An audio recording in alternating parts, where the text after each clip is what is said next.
A Cadeia da Prece, Jesus, mais perto de você. No capítulo 2 de Atos, a partir do verso 22, está escrito assim: homens israelitas, escutai essas palavras.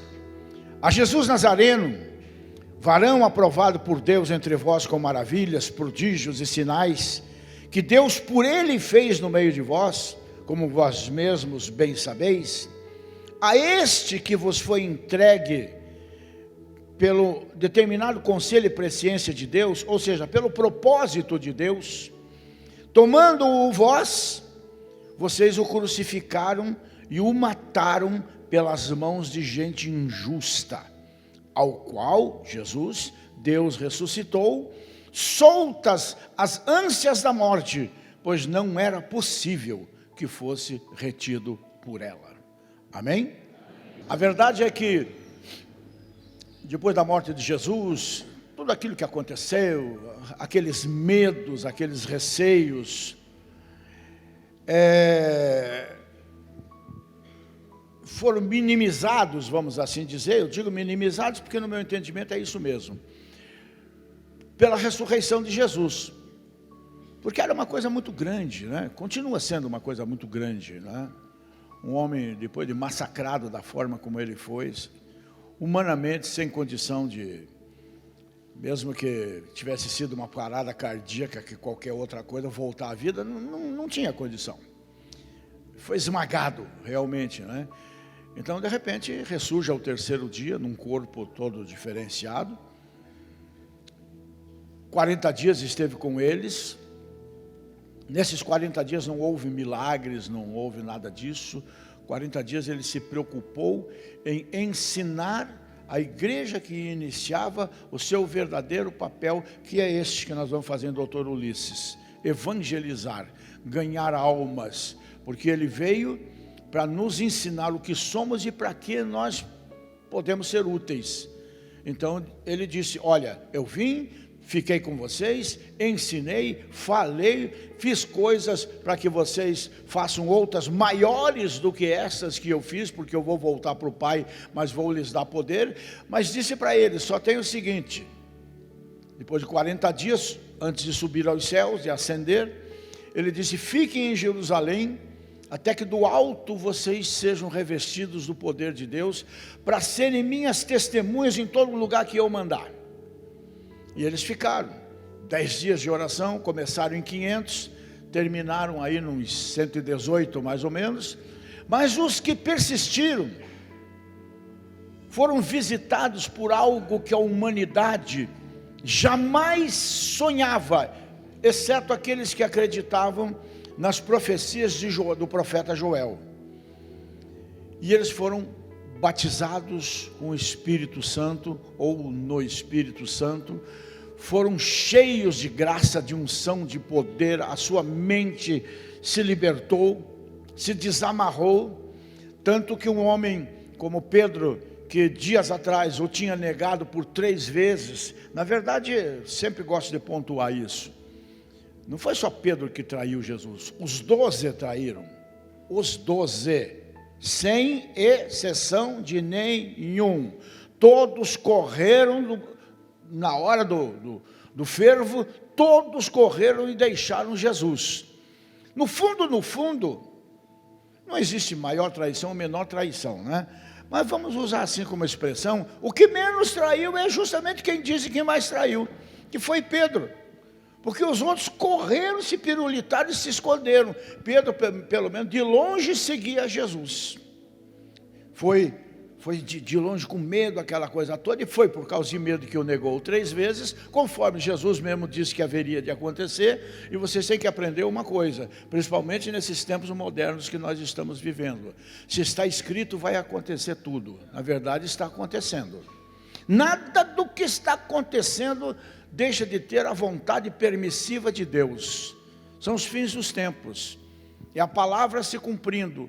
E não foi escrita ontem, ela foi escrita já na eternidade, na verdade, né?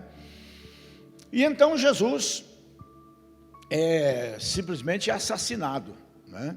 Jesus é assassinado E esses homens que viram tudo aquilo e depois viram a sua ressurreição, evidentemente, foi uma confusão generalizada no emocional. A gente não pode criticar ninguém, na verdade, porque se nós vivêssemos as mesmas coisas, ficaríamos, no mínimo, confusos num primeiro tempo, como a gente anda confuso aí com tanta coisa que acontece nesse mundão de Deus, não é? E então, Jesus passou por, entre aspas, como acontece muito, principalmente no Brasil, passou por um julgamento para que ele fosse condenado da forma como ele foi. Mas, olhando para as Escrituras, nós vemos que tudo que aconteceu com Jesus foi injusto. Procuraram dar um ar de legalidade, como agora aqui no Brasil, procuram dar um ar de legalidade, mas todo mundo, até os sapos no brejo, sabe que não tem legalidade nenhuma. E o processo todo, olhando para as Escrituras, que culminou na sentença de morte de Jesus, mas estava cheio de muitos e gritantes erros. A gente lê, não tem muita noção, né? Nem a maioria de nós, nem de leis, nem principalmente daquelas leis que não eram só as leis romanas, eram as leis judaicas também, e a lei da inveja, e a lei do ódio, e assim por diante, né?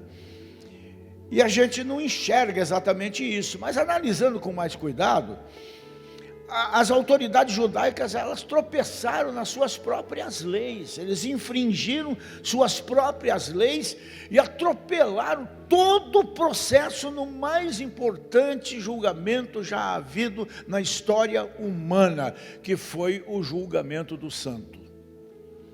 Tanto a prisão dele no Getsêmani, quando Judas veio ali e lhe deu um beijo, dizendo, é esse aqui o homem.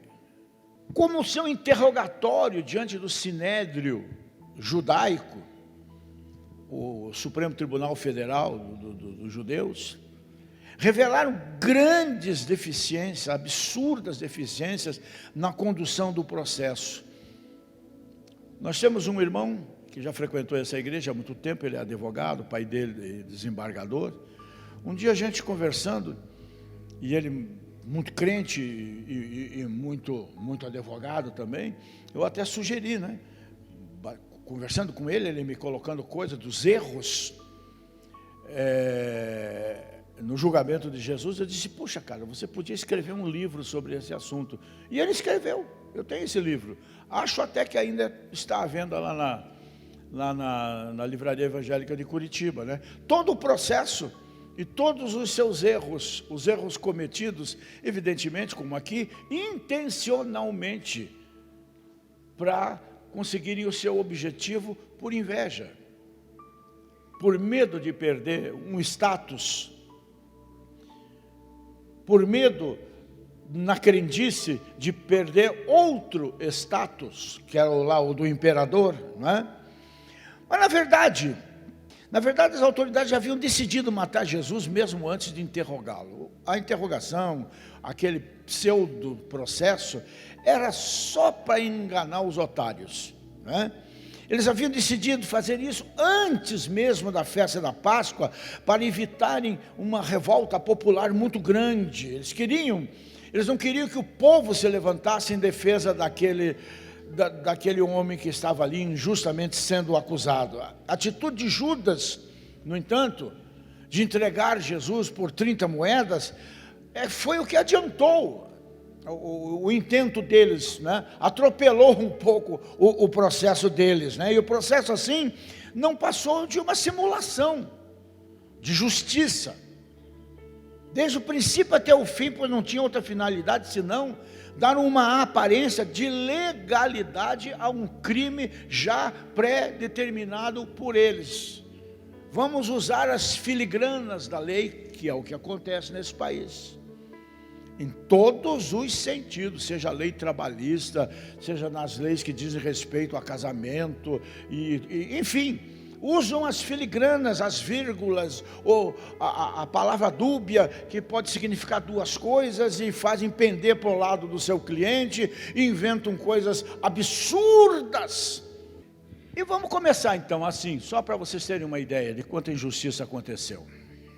Primeiro, as leis judaicas não permitiam que um prisioneiro fosse interrogado no sinédrio de noite. Eram leis rígidas, no sentido teológico, espiritual, não é? No dia antes do sábado, ou de uma festa qualquer que eles levaram, e levam até hoje tão a sério, não é? O sábado não tem jeito, gente. Mas, um dia antes de sábado ou de uma festa, todas as sessões eram proibidas. No entanto, levaram ele para lá de noite. Nenhuma pessoa podia ser condenada, senão por meio do testemunho de duas testemunhas. Mas eles contrataram testemunhas para isso. O anúncio de uma pena de morte só podia ser feito um dia depois do processo. Tudo isso lei.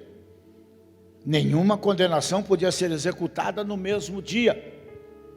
Mas eles sentenciaram Jesus à morte de noite e logo cedo o levaram a Pilatos para resolver a situação naquele mesmo dia. E Pilatos então desse o aval dele para que ele fosse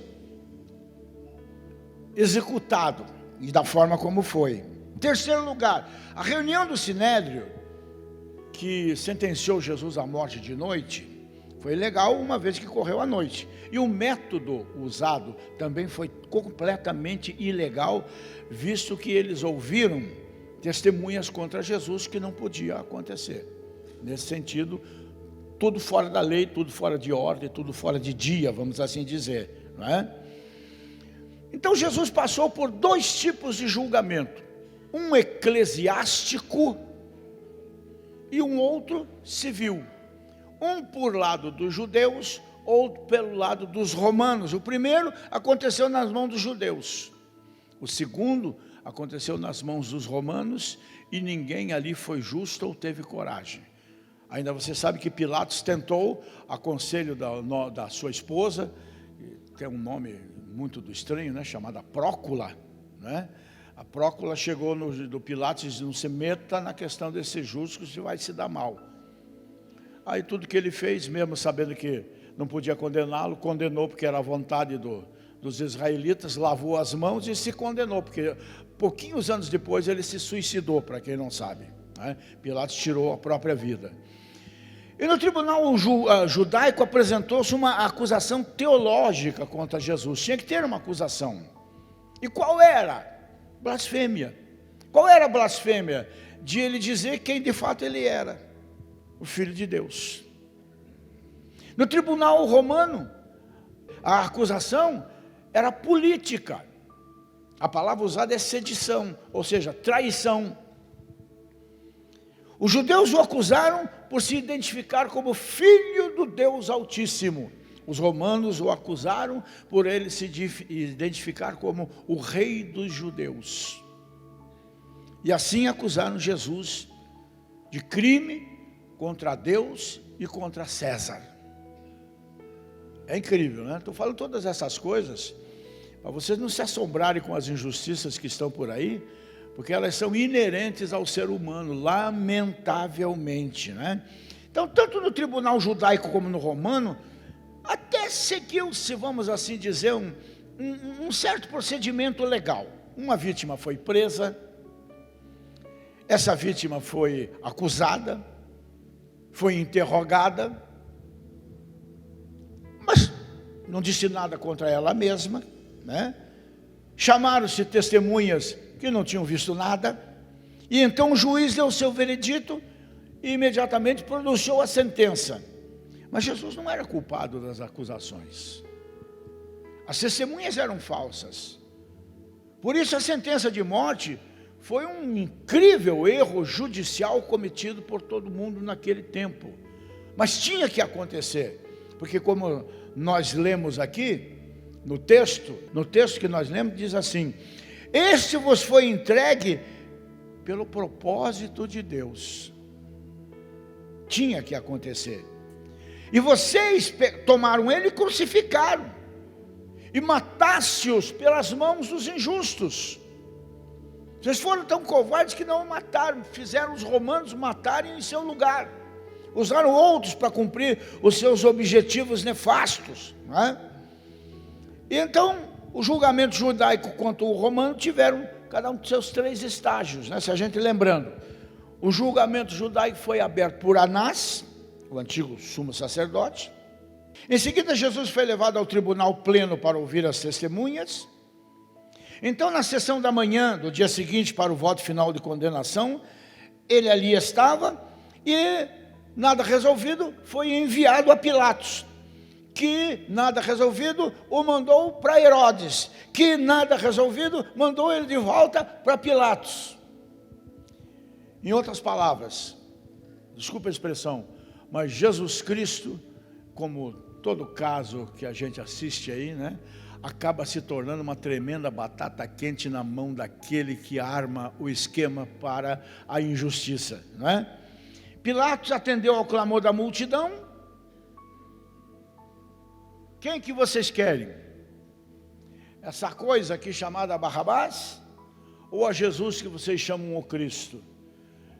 E aí cai por terra completamente o ditado que diz: a voz do povo é a voz de Deus, embora nesse caso eu até concorde, porque era propósito de Deus. Então o povo concordou que descondenassem o Barrabás. O que vocês riram? Puxa, vocês são maliciosos, hein? E prendessem o inocente. Que coisa impressionante. Parece que a gente está vivendo essas coisas todo dia, toda hora, no mundo inteiro, né, gente? E é importante ressaltar que Jesus foi para a cruz não apenas porque os judeus o entregaram por inveja. Inveja é um inferno, né? Ou porque Judas o traiu por dinheiro, nem mesmo porque Pilatos o condenou por covardia. Isso que nós estamos celebrando aqui nessa manhã, apesar de toda essa brutalidade, esse cabedal de injustiças impressionantes que envolveu um julgamento totalmente errado, né? Cristo foi para a cruz porque o Pai o entregou por amor. Ele veio por isso e para isso. Ele já estava escolhido para isso desde a fundação do mundo. Ele era eleito o Cordeiro de Deus desde a fundação do mundo.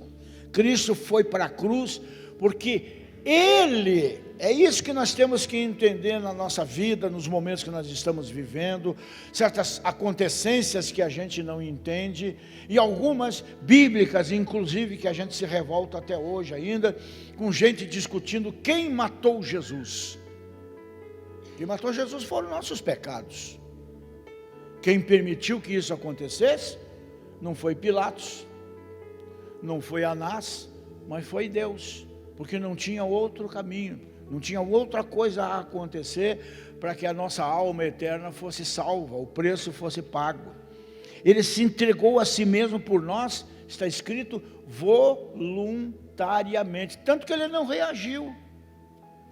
Ele disse para os seus que estavam preocupados: é chegada a minha hora, não esquenta. E tem um prêmio. Eu não vou estar mais com vocês. Eles vão matar meu corpo, eu vou ressuscitar ao terceiro dia, eu vou voltar para o Pai, mas vocês não vão ficar sozinhos, porque se eu não vou estar mais com vocês, eu daqui para frente, coisa melhor, eu vou estar em vocês. Eu vou viver em vocês. Então, gente, para nós até o perder é lucro, ou como Paulo disse, o morrer é ganho. Nós temos lutas, enfrentamentos, mas nós não temos derrotas.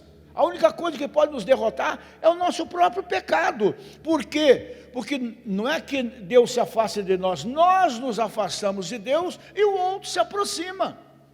Mas se nos mantivermos firmes no caminho de Deus, temos vitória aqui e ninguém tira a nossa vitória eterna. Nada nem ninguém, nem a morte, nem o inferno. Ninguém.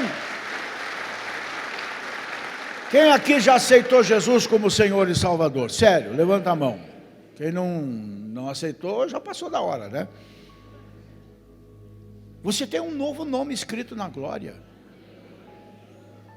Então, gente, nós temos que entender, repetindo o que eu já disse, a morte de Jesus, ela não foi decidida no tempo, lá naquele tempo, lá naquele momento, quando a fama dele já estava extrapolando, quando Herodes já estava, outra vez, o outro Herodes, se sentindo ameaçado por Jesus, como foi quando ele nasceu. Vai tomar minha coroa. E os judeus esperando um guerreiro com uma espada flamejante na mão, montado num cavalo branco, para decepar a cabeça de todos os romanos e devolver a Judéia para eles, e ele vem montado num burrico. Aí é meio demais, né? Para minha fé, como diz o outro, né? E foi demais, por falta de entendimento deles. A morte do Senhor Jesus não foi um acidente. Olha o que eu vou dizer. Foi um cumprimento da agenda de Deus na eternidade. A cruz estava cheia do coração de Deus antes de ser erguida lá no Monte Caveira, no Gólgota.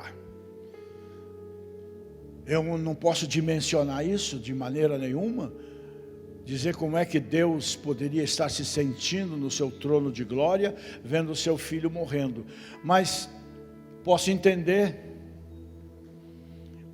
o que ele falou através de Isaías, vendo aquela situação horrorosa. Deus não é sádico, mas ele tinha prazer, e sabe qual era o prazer dele? Essa igreja reunida aqui nessa manhã para celebrar isso. Deus, está escrito, agradou-se em moer o seu filho na cruz, para que nós fôssemos salvos, para que nós fôssemos curados, para que nós fôssemos libertados. É muito grande isso em se falando de amor, de se doar. É muito grande. E aí eu pergunto, e o que é que nós fazemos com esse amor? O que é que nós estamos fazendo com esse amor? Que amor nós estamos devolvendo àquele que nos amou, as últimas consequências? São coisas para a gente parar e pensar. Filho meu, eu não quero o teu sacrifício. Filho meu, dá-me o teu coração. Ele nasceu para morrer, ele sabia disso. E morrer no meu lugar, no seu lugar, no lugar da humanidade. Não à toa. A luta física dele foi tão grande que ele chegou a ter pavor, mesmo sendo filho de Deus, o Deus encarnado, ele chegou a ter pavor, chegou a chorar. Deus teve que mandar anjos para ajudá-lo no Getsêmani, porque no Getsêmani a coisa era tão feia que só para orar as gotas de sangue saíam dos seus poros. Ele caminhou para a cruz. Isso que é o maravilhoso. Isso é que devia encher os judeus da época de ódio, de raiva, como quando Estevão foi apedrejado com o consentimento de Paulo, né? Ainda Saulo de Tarso, jogava pedra e ele sorria. Esperavam ele morrer e ele abriu os braços, porque ele estava vendo o Senhor de pé para receber a sua alma ao lado de Deus. Ele caminhou para a cruz. Olha isso que eu vou dizer, como um rei caminha para o seu trono.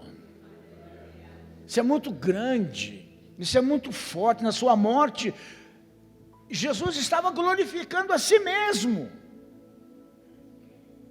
estava glorificando o Pai.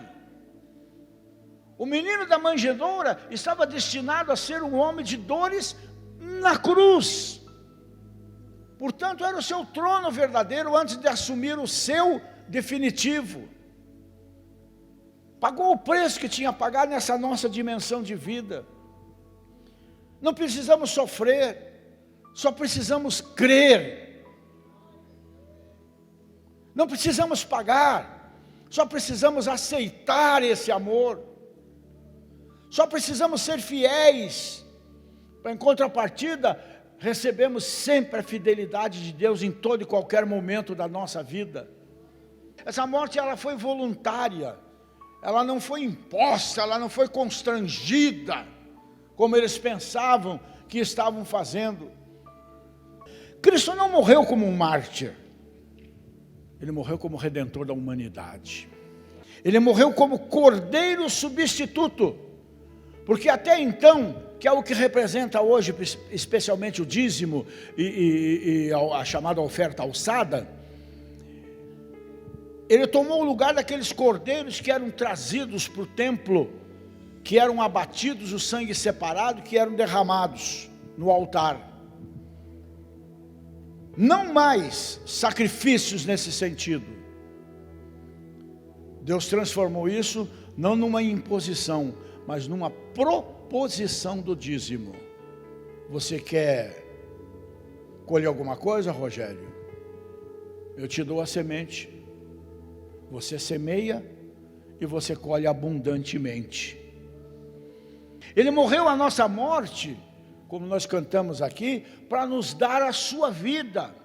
E a sua morte, só poderia ser a dele, satisfez plenamente as demandas da lei e da justiça, agora divina. E ele morreu morte vicária para nos dar vida eterna. Então, meu irmão, minha irmã, você não vai ter fim. Tudo que a morte pode fazer com você é um favor para nós.